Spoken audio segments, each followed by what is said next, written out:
What's up? What's Hold the on, my argument bad. Allah causes sin? I don't know why the volume on my computer is off. Go ahead and talk again. What's the argument Allah causes sin?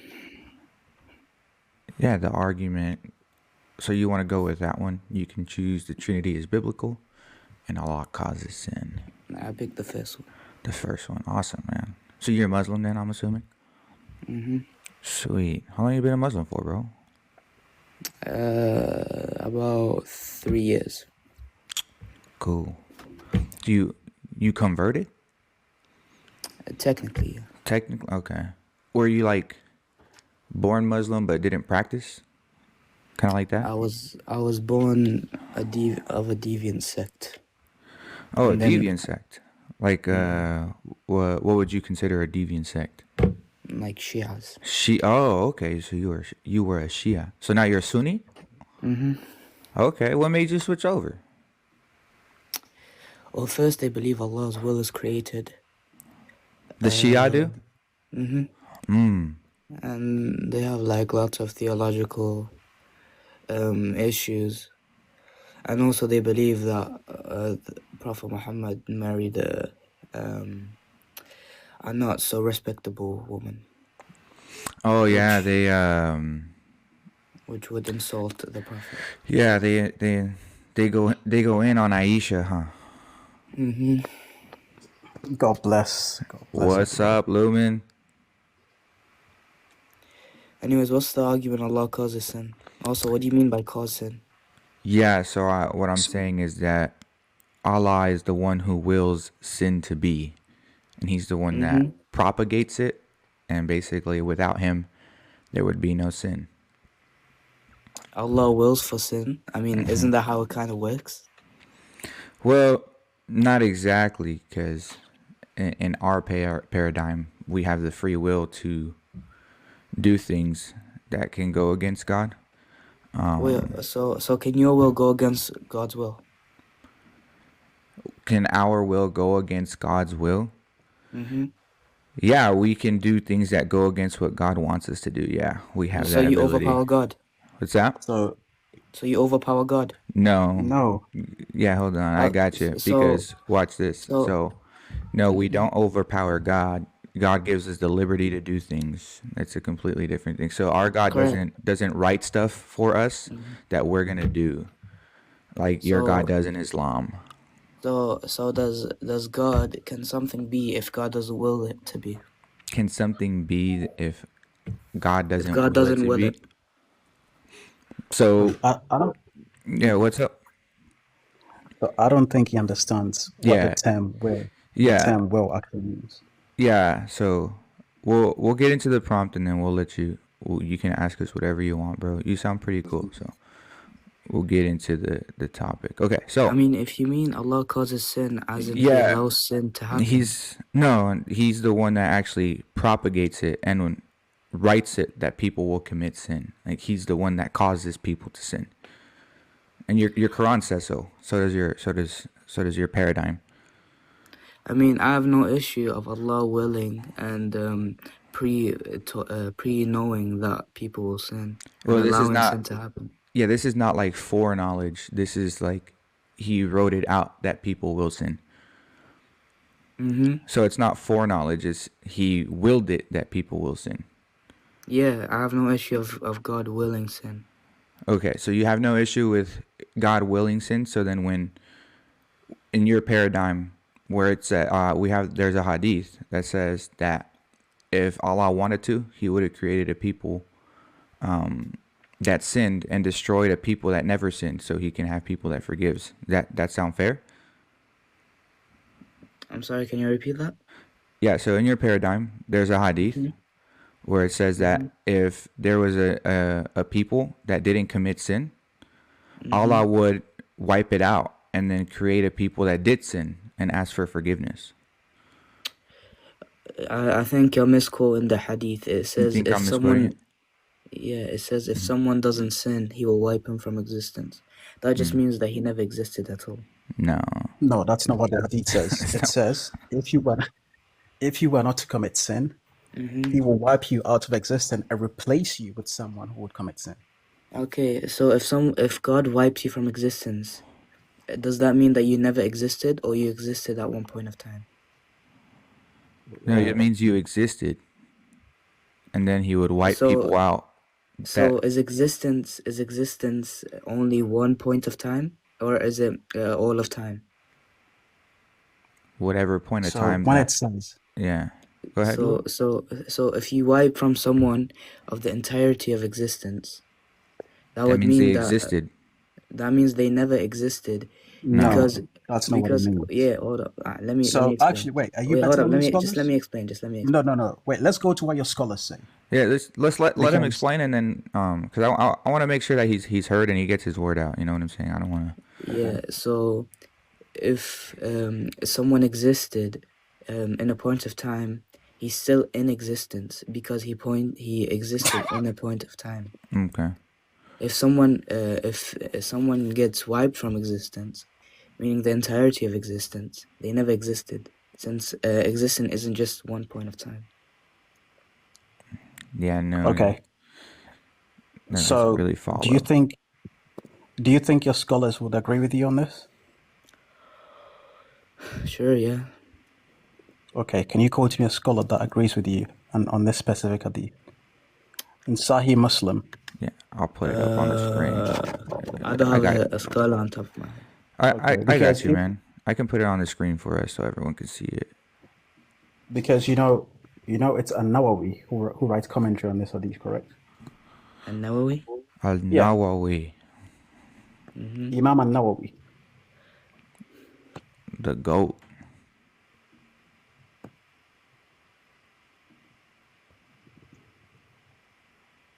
And where does the Nawawi commentary on this? Okay, I'm gonna go to his commentary now because he says he doesn't agree with you. I mean, what doesn't he agree with? So the hadith says, wait, where is this? The hadith says, if you were not to commit sin, Allah would sweep you out of existence and replace you by those people who would commit sin. Yep. Okay. And you're saying that that person didn't exist at all. Well, I mean, again, being wiped from existence means that you never existed at all. No. So again, where do you get your interpretation from? I mean, I just logically work it out. No, but you're using, but you need scholarly interpretation. I need scholarly interpretation. Yeah. Why?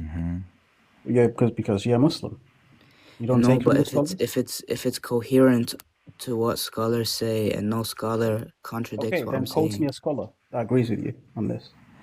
I mean, if my understanding is coherent to what scholars say, Can you again? But can you can quote you me show a me a scholar? scholar in which Again, denies again. my Can you quote interpretation? me a scholar that agrees with you? Yes or no? No, I can't. Okay, so where are you getting your So interpretation can you call me from? a scholar that negates what I said? Yeah, right here, Sahih Muslim. Sahih Muslim is a hadith. You know, There's no. look at right here, dude. Because you know what? Look, just read the hadith. It's plain and simple. It says, "By Yeah. him in whose hand is my life, if you were not to commit sin, Allah would sweep you out of existence, and He would replace you."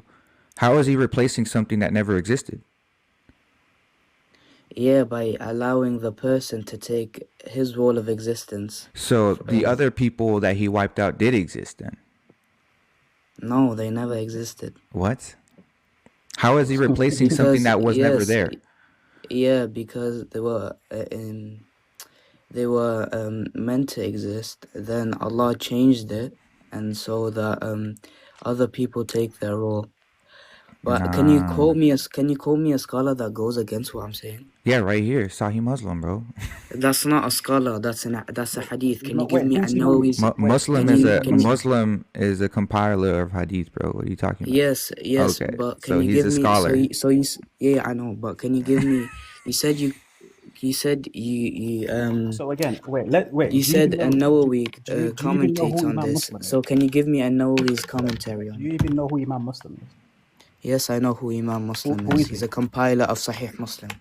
Okay, and what did he do? What did he do? He compiled hadith. Okay, what else did he do? What else did he do? Mm-hmm. I'm unsure. What other books did he write? What other books? I don't know. Okay, so you're just assuming that he's just a compiler of hadith. No, I never assumed that. I'm just saying that's the only thing I know of him. Okay, so let's go. Okay, it's fine because I guess at this point it's pointless. Wait, hold up. But you just said that Nawawi disagrees with me. Can you quote me a Nawawi? Mm-hmm. Quote me. He's getting the source. Hold on, guys. Hold on, everyone. We're still getting new people coming in. TikTok be acting dumb because they like to. The AI likes to be stupid and they like to flag whenever we share screen. But it looks like we're still getting people coming in. If the numbers go down, I'm just gonna relaunch it. Is that cool with everyone? Yeah, that's fine. Yeah, that's fine. Yo, Isaac, it's funny, dude. You know that first live that I hopped on with you yesterday with those Muslims? Yeah. Dude, after you left, this guy's like, you stupid white trash, and started saying all sorts of stuff. And then I was like, bro, I'm Mexican, dude. And dude, this guy called me a dirty beaner, bro. It's funny because they always call me like a white devil or like I'm a white guy or something. Yeah. And I'm like, I'm not even white, man. Yeah. I love to hop on that live. They were funny people. Yeah, dude. The girl, she was like, yo, that's not cool. Like, she told her homeboy, like, that's not cool. I was like, yeah, sis, you might want to get your boy over here. She's a Shia I've been talking to about like just asking her why she believes what she does, and it's like I think the seeds that I'm planting are like starting to work. I think because it's like she's getting to a point where she doesn't know how to answer these things, and then she's like researching it, still looking for an answer, and she kind of comes back, and then she gets stumped again, and then stumped again, and then it's like okay, like maybe this isn't like as reliable as I thought. Yeah, dude, for real. Here, let me relaunch the live because TikTok is being dumb. I keep getting all these notices and For sure. yeah, I'll relaunch. You can come back. I don't know what your name is. Dark House or Dark House. Here, I'll land it and everyone just come back up. 115. All it. That's their favorite verse to butcher too. That firstborn. Yeah, that's all they go to. And then after that, I just like, so who's the first and the last? Well, it can't be Jesus because I said, but okay, you keep reading the Revelation. What did Jesus claim that title to be? What's that one verse that there was a Jehovah's Witness that used it on me too? I think it's in Revelation, and it's like it says something about like it's referring to God as Jehovah in the Greek or something, and then it says witness. Oh my God, bro! The amount of times they put that in their book, like 237 times, is crazy. Like y'all use the Hebrew word in Greek. Like, that's some nasty word. Guys in the comments. Guys in the comments. Come on up. What happened Tell to the us how last the guy? word is not. He jumped right back down. I mean, I've seen like this other argument where they say Jesus is the bright morning star. Oh my gosh. So, you should hear the one about Michael the Archangel. Oh, that one, dude. Because he stops being the archangel when he comes on earth, but then he goes back to being the archangel when he's in the heavenly. But do you know, like, for the first 60 years of the foundation of Jehovah's Witnesses, they believed they used to worship Jesus. Mm-hmm. Right. Yeah, there's like whole articles on that. Yeah, I think it was 7-Day Adventists. I think it's what they were before then, and they were worshiping Jesus. No. It's the Watchtower Society. Oh, okay. Jehovah's Witness. Yeah. Yeah. Like they have articles from the 1800s where it says that both Angel Michael and Angel Gabriel, they both worship Jesus. Mm. But you Yeah. know, that's another point too, because if Gabriel didn't come to Earth up under a different name, why would Michael come to Earth up under the name of Jesus?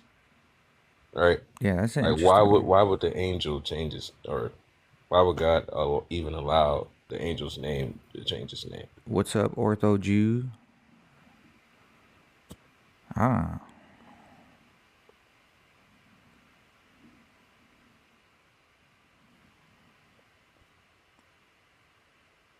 Ortho Jew. How's it going? Yo, can you hear me? Yes, sir. We got you, man. God bless you, bro. God bless you, dude. How's everyone doing? Everything's good, man. All good in the hood? Say- All good in the hood, yeah? All good in the hood, yes. That's nice to hear, my guy. Nice to hear. So what religion are you, man? Me, myself, and I? Well, I'm Jewish, my friend. You said what? I'm Jewish. I Okay. think my username is a bit of a giveaway. Maybe Well, I a mean, hint in this, sometimes people be playing around with usernames, so I just gotta make sure. yeah. So I've you're never seen anyone play around with saying that they're Jewish, but they're not.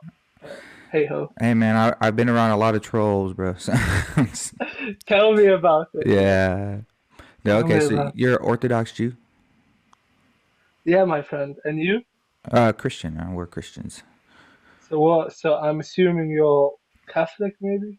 I'm a Protestant, but we have Catholics in here, and we have Orthodox and stuff Oh, in here. so you're sola scriptura?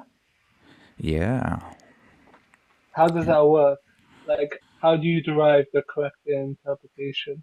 Yeah, Like, because how would you argue this over like a Catholic with, I mean, I wouldn't really. with like apostolic succession? Yeah, no. Yeah. If you look at the Presbyterian churches, the Lutheran churches, they have apostolic succession, and sola scriptura it doesn't reject tradition. So we just say that whatever comes from tradition comes from Scripture. So that's. So if I give you like a random Bible verse, right? Mm-hmm. How would you interpret it? And like, how sure are you that it's the correct interpretation given by said prophet? Yeah, I mean, I would read it and see what it says at face value, and then I would have to evaluate whether it's poetic, whether it's like a historical book, prophecy. So depending on the type of scripture, I would have to determine the interpretation. So I'd take it at face value first, and then I would check my interpretation with other people of knowledge. So that's in like the Jewish worldview, that's called a pshat, Pshat, pshat, where you contextualize it based on its face value. It's Yeah. like natural reading. Yeah, I would start there. Yeah. Yeah, I would start there and then go on that's to the fair. other stuff. Like, Right, cause because obviously like I some still type lean of on. poetry. Yeah, I mean, I like as a Protestant, I still lean on people of knowledge. You know what I'm saying? So I would look at what other people say about the passage and then go from there. See which one's the most logical conclusion to the passage itself. But what about like messianic prophecies? How do you determine like Messianic if prophecies? it's the first coming, second coming? How do you determine it's about Jesus and not about somebody else? Yeah. Yeah, so it's like I said, it depends. Like, say for example, if you go to Daniel 9, right? So Daniel 9:29 specifically. 24 to 27. Yeah, there you go. 24. There you go. Yeah, it specifically mentions the Messiah, the Mashiach Nagid, right?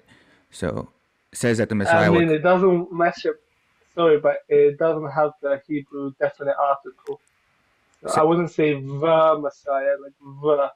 I mean, there's no other Daniel Messiah 9, mentioned in the Old Testament but the Messiah. And there's like allusions to the Messianic figure, but that one's about the Messiah. So you believe Daniel 9 is about Jesus? Based on like what evidence do you have to support? Yeah, based on the historical evidence, Jesus is the only one that fits the criteria. He's the only one that fits the Messianic figure. And then if you reject, say for example, if I could take the argument that it's not about Jesus, right? By the way, that's not evidence. That's Yeah, just hold on. saying. I'm not even done. So I could take the argument that Daniel 9 is not about Jesus if you want to reject the Messiah. But even if it's not about Jesus, according to Daniel 9, the Messiah should have came already, and you missed him. So either Daniel 9 is a false prophet, boy. or Daniel's a false prophet, or the Messiah came and you missed him. So you can take your pick. Okay. Well, like, thanks for the waffle. No offense to you, but thanks for the pointless rhetoric that most Christians seem to do.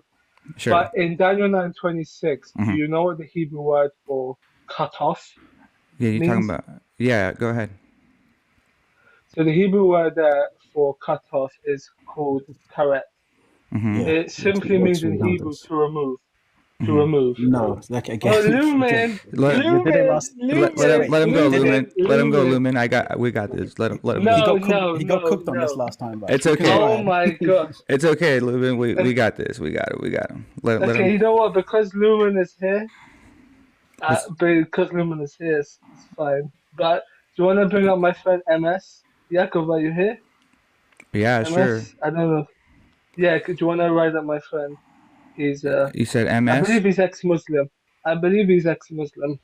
He can correct me if I'm wrong. Yeah, sure. Hi, hello, can you hear me? Yeah, what's up, man? How's it going? You Orthodox Jew as well? The word Lumen, he got a little scared. That's crazy. No, I'm not scared. The word kares doesn't mean to unalive. It can be used in the sense of someone being unalive. Yeah, that's not my argument. Fundamentally, finish, please. Yeah. At its primary root, it just means to cut off or to remove. This is what Benji's saying, as you find, for example, regarding the idols. What is he in the book addressing? of Samuel, his hands were kares, his hands were kares, his hands were cut off. His hands weren't unalived. Yeah. He was simply cut off. What my friend Benji, author Jew, is saying is quite simply that the Messiah or a Messiah will be cut off. This is what my friend is saying. Perfect. Yeah, so that's not my argument. Did you hear my argument? This is what Benji was saying. I'm not addressing your argument. I'm addressing your misunderstanding of what my friend said. Benji's not addressing anything because I didn't talk about cutting off. Do you know what my argument is? Again, you said your friend said that cutting off means unaliving. I'm explaining. Yeah, does it have that meaning? Can it have that connotation? I answered this already. It's open to multiple meanings depending on the context. So it can then, right? Nobody denied that it couldn't. Besides your friend who denied my interpretation. Now address my argument. Because I'm not talking about being cut off. I'm just saying it's messianic, right? Yes. Can you put it into a just to be clear, Daniel 9, 23 to 27 is a messianic prophecy, correct? What do you mean by messianic? It's about the Messiah. It's about a Messiah, not the king Messiah. It's about a Messiah, not the Messiah? Yes. As we find, for example, in Psalms, Abraham, Isaac, and Jacob are all called Messiahs. Okay. So this your God Jew? Yeah. Free? So it's not about the Messiah. So then what temple does this messianic figure come to? That's destroyed. He comes to so again, like there's two Messiahs in this context. There's the one that gives the word. This is King Cyrus. Can I finish? Yeah, go for it. Can I speak more than 3 seconds without being cut off? Go for it. The first one, thank you. The first one is King Cyrus. The second one, which is cut off, can either pertain to, if you want to go by the secular dating, can pertain to the high priest Caiaphas. If you want to go by the Jewish chronological dating, Jewish history, as established in the Seder Olam, right? We can pertain this the anointed one cut off to either Agrippa or to the high priest as well. Oh, okay. So you think? Oh, wait. You mentioned Agrippa, right? Yeah, that's Rashi. So wait, exactly. You're quoting Rashi, correct? Yes. Perfect. In Rashi's interpretation, does he say that the Messiah would be brutally cut off? So the word Rashi uses is from the word hareig, hey resh gimel. The root of this means to be unalived by unnatural death. As we find, for example, there's examples in the Bible where a famine occurred and the people were hareig. They were unalived unnaturally. Now we know, according to the New Testament and according to Josephus, that Agrippa, let me finish, was unalived by worms eating into his stomach. This is a unnatural death, right? Okay. As we find that the same word used by Rashi to describe Agrippa's death is used by those who are unalived of starvation. Okay, so this simply means to be unalived by another. So yes, Agrippa was unalived by another, but worms in his stomach. Well, I disagree with what you're saying, because when we go to Chabad, right, which is a Jewish source, okay. Do you know the word used there in Chabad? The Hebrew word or the English word? The Hebrew word or the English word? The English word. I'm not like concerned with what the English says. I'm a Jew. I speak Hebrew. It says will be slain. That's what it says. Okay, but again, this is the individual who translated Rashi had this presupposition, but this isn't what Rashi says. Okay. Rashi says the individual. Let me finish. Rashi says the individual be harag. Harag simply means just to be unalived in an unnatural sense. Okay, so you do admit that it is unalived. All right, now follow the argument, because you weren't even tracking with my argument, dude. So Rashi says this is about King Messiah, right? You see that right there on the screen?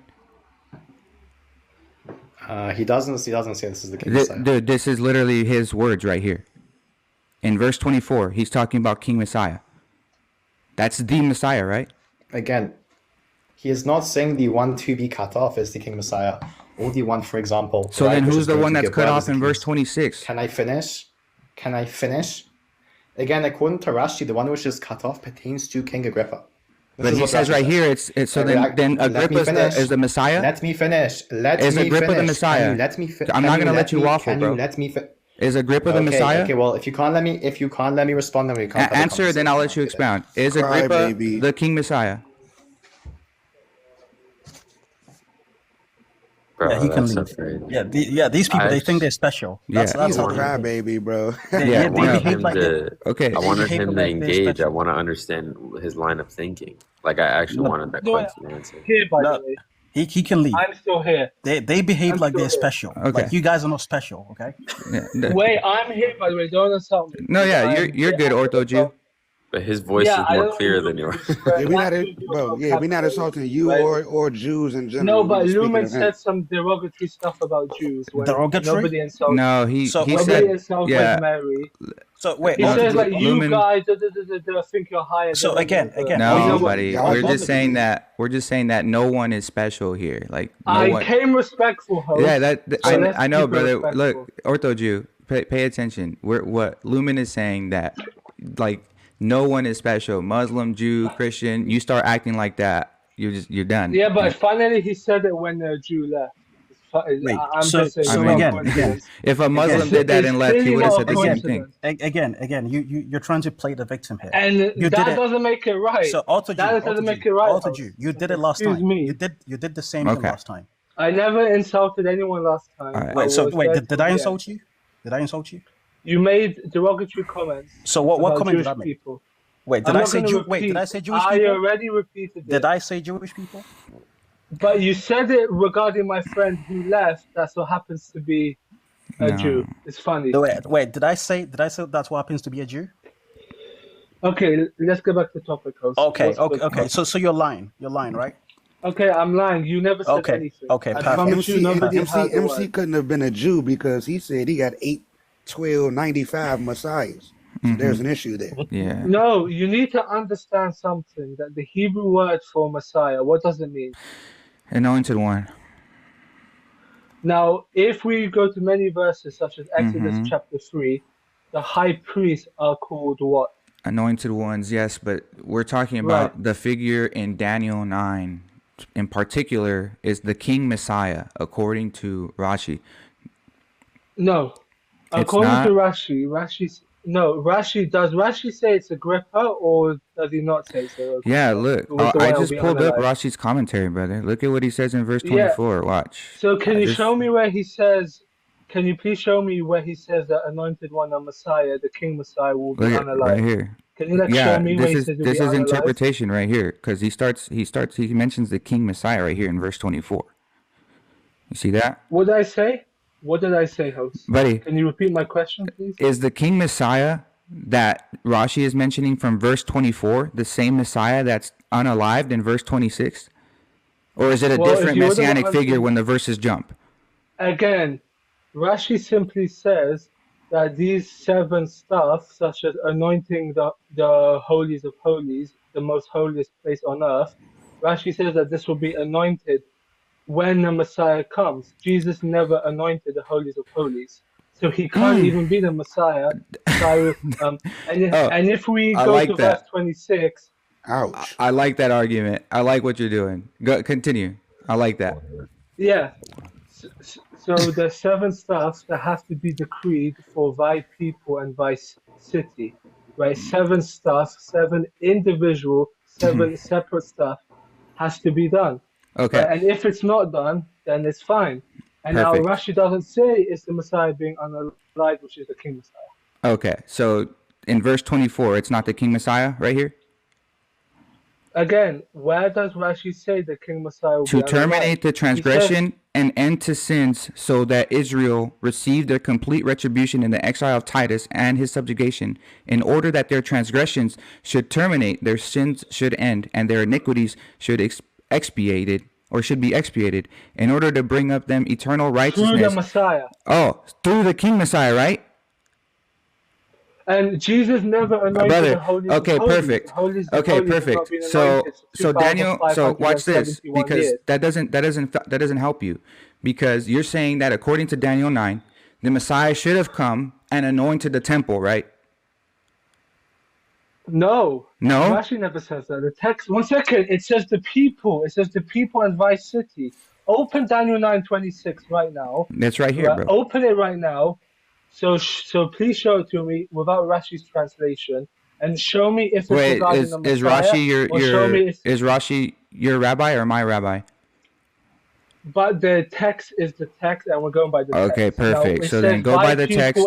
Go by the text only, and don't insert any interpretation. Just read the text at face value. I'm not inserting any interpretation. Perfect. Then read it at face value. Now let's go to Daniel 9:24. It's right here. Let's go to Daniel 9:24. No, Daniel 9:24. I thought you said 26.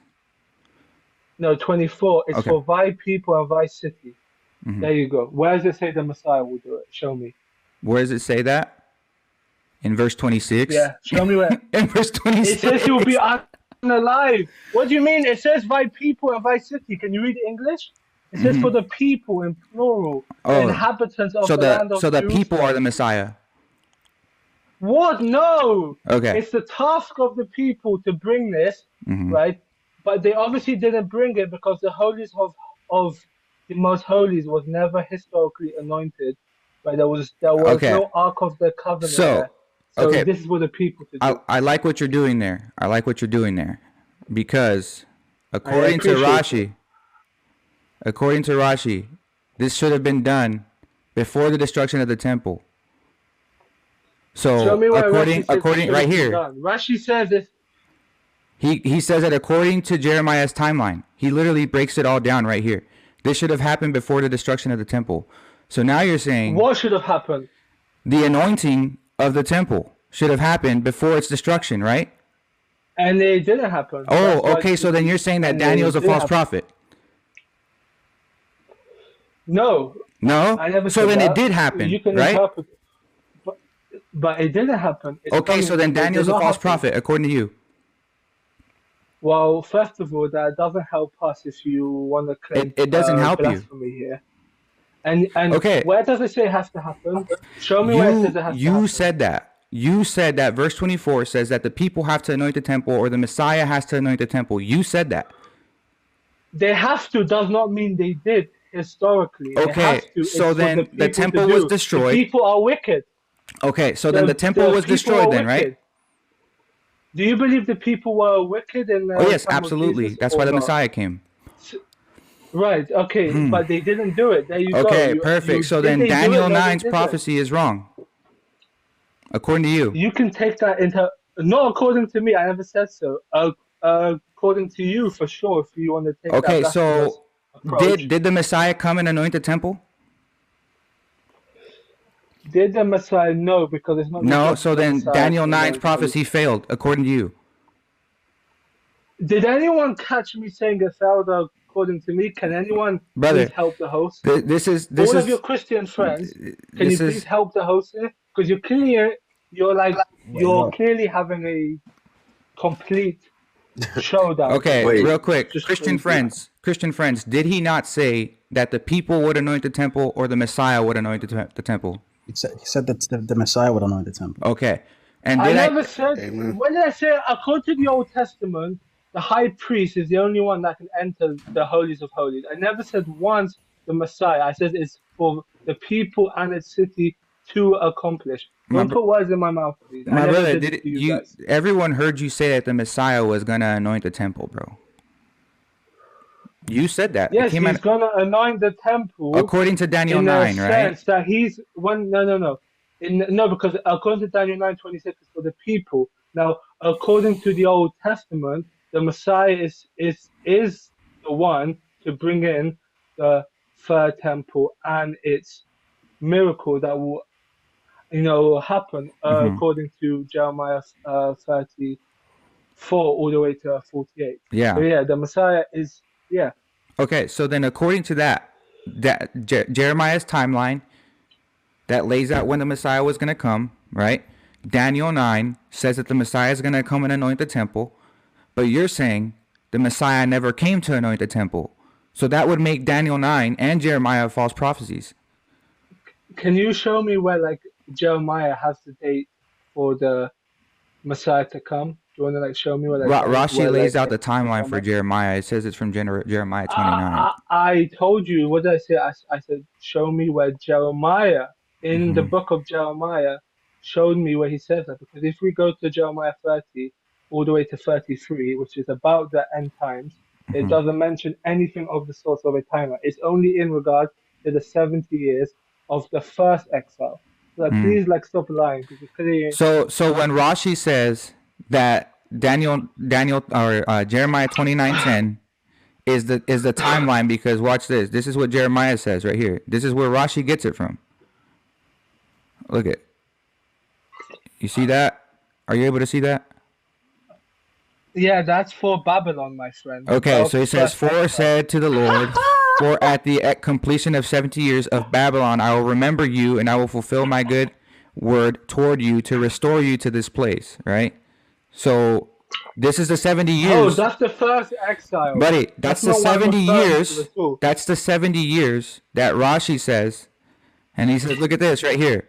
And he says, "And when Daniel saw the redemption was not hastening to come, I contemplated to put my heart to the calculation, and I knew that I would not have counted according to the conquest of Jehoiakim, but according to the destruction of Jerusalem, when 70 years will be complete from the exile of Zedekiah, when Jerusalem was destroyed."